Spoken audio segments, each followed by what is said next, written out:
तुम्हाला माहिती आहे महाराष्ट्रानं, मराठवाड्यानं आणि खास धाराशिवनं संपूर्ण जगाला खूप मोठे मोठे संत दिले आणि ह्या संतांच्या भूमीमध्ये बुधवार बुधवार सकाळला 7 बोट कापून दाखवावं लागतंय.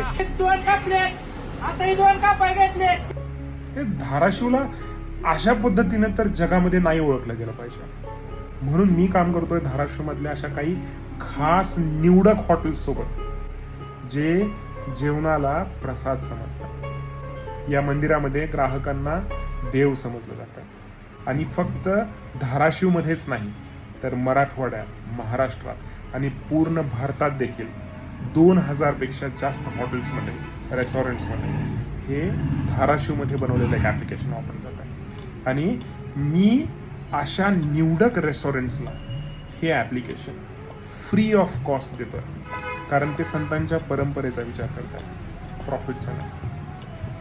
धाराशिव असं बदललं पाहिजे. धाराशिव बदलतं, तुम्ही बदलतायत, मी बदलतोय आणि हळूहळू आपलं धाराशिव बदलतं.